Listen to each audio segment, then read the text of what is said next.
తెలుగు వారి #1 choice Telugu matrimony.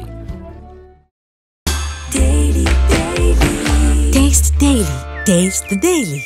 మాక్ assembly idea అదుర్స్, ఇదే రేపటి తరం. ఇక వివరాల్లోకి వెళ్ళినట్లయితే చరిత్రలో ఎన్నడూ లేని విధంగా మాక్ అసెంబ్లీ అనేది నిర్వహించారు. సో ఈ మాక్ అసెంబ్లీ అంటే సాధారణంగా అసెంబ్లీ సమావేశాలు ఎలా జరుగుతాయో యాజ్ ఇట్ ఈజ్గా విద్యార్థులకి ఆయా స్కూళ్ళల్లో ఎవరెవరైతే వీటి పట్ల ఇంట్రెస్ట్ చూపించారో, కొంత నాలెడ్జ్ ఉందో, ఆ ప్రకారంగా ఈ మాక్ అసెంబ్లీ సమావేశం నిర్వహించడం జరిగింది. సో ఇది ఏదో మాక్ అసెంబ్లీ కదా అని కొట్టిపడేసేది కాదండి, చాలా లోతుగా ఆలోచించాలి. ఎందుకంటే ఈరోజు నవంబర్ 26 రాజ్యాంగ దినోత్సవం. సో ఈ రోజున ఈ మాక్ అసెంబ్లీ నిర్వహించడం అనేది ఎంత గొప్ప విషయం అంటే, ఎందుకని చెప్తున్నానంటే, అసలు ఆ స్కూల్ ఏజ్లో ఉండగా పిల్లలకి ఒక అవగాహన కల్పించాలి. ముందు అసలు మన రాజ్యాంగం ఏంటి, మన చట్టాలు ఏంటి, మనం ఏ విధంగా శాసనాలు రాస్తున్నాము, అమలు పరుస్తున్నాము, ఆ శాసన సభ సమావేశాల యొక్క ప్రాముఖ్యత ఏంటి, ఎవరి పాత్ర ఏంటి అనేది ఆ వయసు నుంచే వాళ్ళకి అవగాహన కలిగేలాగా. ఎందుకంటే మనం సాధారణంగా ఇప్పుడు మా బ్యాచ్ ఆ తరంలో చూసుకున్నట్లయితే అసెంబ్లీ అంటే ఏంటో తెలీదు. స్కూల్ ఏజ్లో ఏంటో రాజకీయ నాయకులు ఎలక్షన్లు అంటారు, ఓట్లు అంటారు, జెండాలు పట్టుకుని తిరుగుతారు, అంతవరకే తెలుసు. కానీ అసెంబ్లీ సమావేశాలు ఒక ఎమ్మెల్యే వాళ్ళ యొక్క బాధ్యతలు ఏంటి, ఏం మాట్లాడాలి, దేని గురించి మాట్లాడతారు, వాళ్ళ రోల్ ఏంటి అనేది అసలు ఏమి లేదు, నో ఐడియా. సో కానీ ఇప్పుడు అలా కాదు. ఇక్కడ వాళ్ళ టెక్నాలజీ పెరిగిన క్రమంలో అసెంబ్లీ సమావేశాలు రెగ్యులర్గా జరుగుతున్నప్పుడు అలా వస్తున్నాయి. మీడియా ముఖంగా అన్ని విషయాలు ఎవరికి వాళ్ళు టెలికాస్ట్ చేసుకోవడం కావచ్చు, అది వీక్షించడం కావచ్చు, లోతుగా దానిపైన గమనించడం కావచ్చు, ఇవన్నీ జరుగుతూ ఉన్నాయి.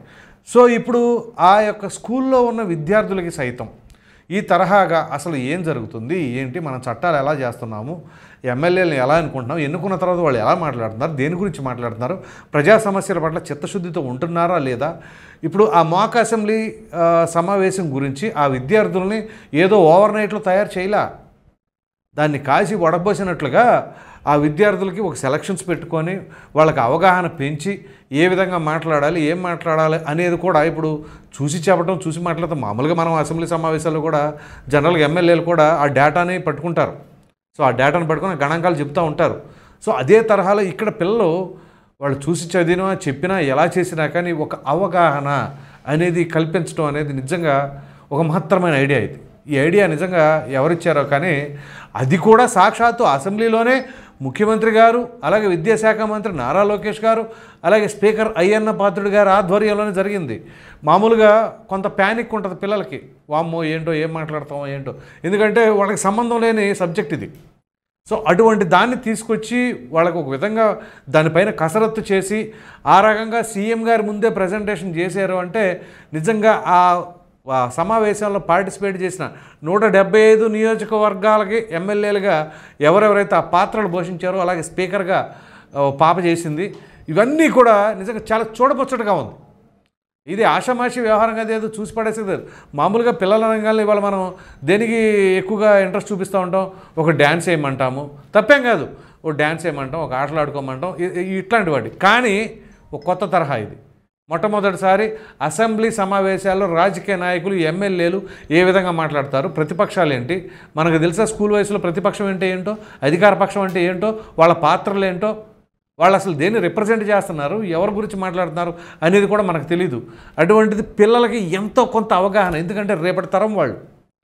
ఆ తర్వాత లోకేష్ గారు ప్రశ్న అడిగినప్పుడు ఆ పిల్లలకి ఆ సమావేశం అయిపోయిన తర్వాత మీలో ఎంతెంతమంది ఏ విధంగా మారాలనుకుంటున్నారు అనగానే ఐఏఎస్లు, ఐపీఎస్లు అనగానే చాలామంది చేతులు ఎత్తారు, డాక్టర్స్ అనగానే తక్కువ మంది చేతులు ఎత్తారు, ఇంజనీర్ అనగానే తక్కువ మంది చేతులు ఎత్తారు.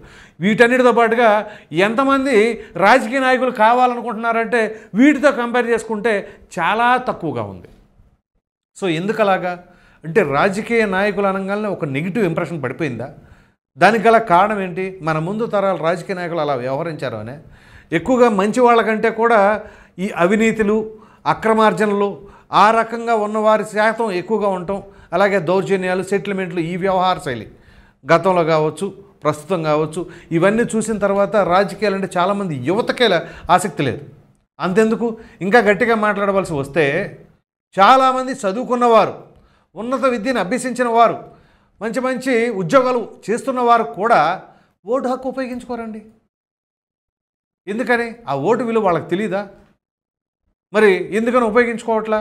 దాన్ని కూడా పెద్ద గొప్పగా ఫీల్ అవుతారు కొంతమంది. అయితే నేను ఇప్పుడు దాకా ఒక్కసారి కూడా ఓటేయలేదు తెలుసా, ఈ రాజకీయాలంటే ఎందుకు ఇవన్నీ చెత్త రాజకీయాలు అంటారు. మరి పరిపాలించేది ఎవరు? అదే రాజకీయ నాయకులు కదా, ఆ ఓట్లు అయిబట్టే కదా. సో ఎవరు పాలించాలి అని నిర్ణయించవలసింది ఒక సామాన్యుడే ఓటు రూపంలో. అటువంటి ఓటు హక్కును కూడా మీరు ఎందుకులే ఓటు వేయటం, మరలా దీనికి ట్రావెల్ చేయాలి, ఊరు వెళ్ళాలి, మళ్ళీ క్యూలో నుంచోవాలి అనుకుంటే ఎలాగా? నీ బిడ్డల భవిష్యత్తు, మీ కుటుంబ పరిస్థితి ఏంటి అనేది నిర్ణయించేది ఎవరు? నువ్వు ఎన్నుకున్న వ్యక్తి. అటువంటి ఓటు హక్కుని అంత తేలిగ్గా నేను ఒకసారి కూడా ఓటేయలేదు, నేను ఇన్నిసార్లు ఒక్కసారి ఓటేశాను అని చెప్పుకున్న వాళ్ళకి చెప్తున్నాను నేను. అది మన బాధ్యత. మీ కుటుంబం అంటే మీకు ఎంత బాధ్యతగా ఉందో, ఎలా బాధ్యతగా వ్యవహరిస్తున్నారో అలాగే మన రాష్ట్రం పట్ల, మన దేశం పట్ల అదే చిత్తశుద్ధితో ఉండాలి కదా. కాబట్టి ఓటు హక్కును ఉపయోగించుకోవడం అనేది ఎంత ముఖ్యమో అలాగే పిల్లలకి వీటి పట్ల అవగాహన పెంచుకోవడం కూడా అంతే ముఖ్యం.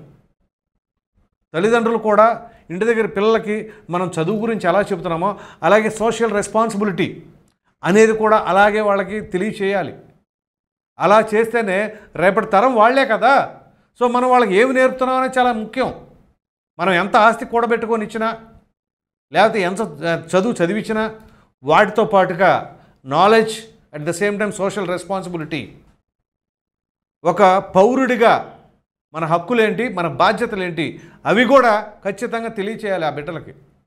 అలా తెలియచేయని క్రమంలో చివరికి ఎలాగుంటుంది అంటే రేపు ఉన్నత విద్యను అభ్యసిస్తారు, మంచి సెటిల్ అయిపోతారు, కానీ నేను ఓటేయటం అబ్బే ఏదో పెద్ద ప్రెస్టేజ్ ఫీల్ అవుతాడు, ఓటేస్తే ఏదో నామోషిలా ఫీల్ అవుతారు ఇంకొంతమంది. అట్లా ఉంటుంది. దయచేసి నా మాటలు కొంచెం కరుగ్గా ఉన్నా కానీ ఇవి వాస్తవాలు. సో మనం మన రాష్ట్రం పట్ల అదే చిత్తశుద్ధితో ఉండాలి. మన పాలకులు మనమే డిసైడ్ చేయాలి. నేను ఒక్కడిని వేస్తేనే మారిపోతారా అని అనుకుంటే, అలా ప్రతి ఒక్కరు అనుకుంటే అదే తరహాలో ఉంటుంది. ఏదో రాజుగారు కనుక ప్రజలందరి దగ్గర పాలు సేకరించి తీసుకురానంటే ఎవరికాళ్ళు నేను ఒక్కడనే కదా నీళ్లు పోసేది అని చెప్పేసి అందరూ తీసుకెళ్ళి నీళ్ళే పోసారు. అక్కడ తీరా ఆ ట్యాంక్ తీసుకెళ్ళిన తర్వాత రాజుగారి ముందు పెడితే మొత్తం నీళ్ళే ఉన్నాయంట.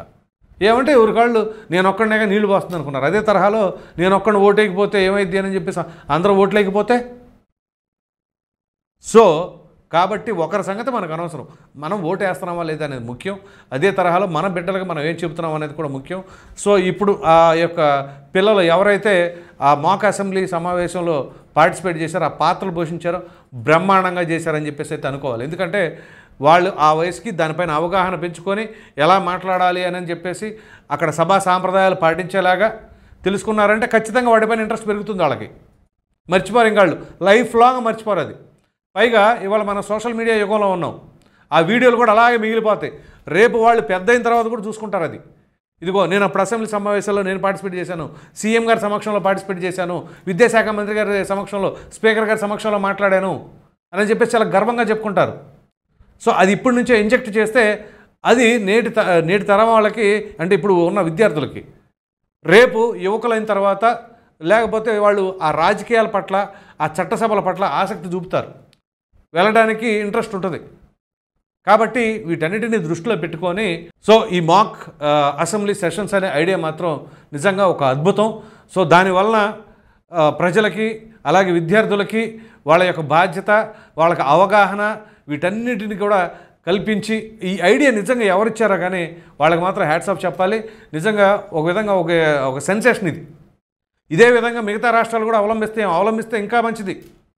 సో మన ఆంధ్రప్రదేశ్లో ఈ విధంగా చేయటం వల్ల ఇది ఒక రోల్ మోడల్ లాగా మిగిలిపోతూ ఉంది.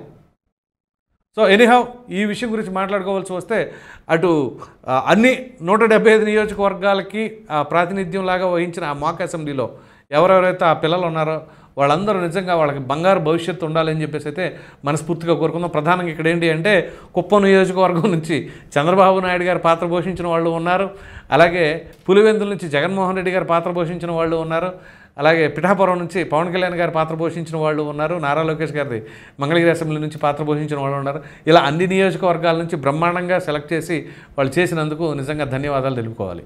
ఈ వీడియో పైన ప్రధానంగా మాక్ అసెంబ్లీ సెషన్ ఏదైతే జరిపారో దానిపైన మీ అభిప్రాయాన్ని కామెంట్ సెక్షన్లో తప్పకుండా తెలియచేయండి. Thank you.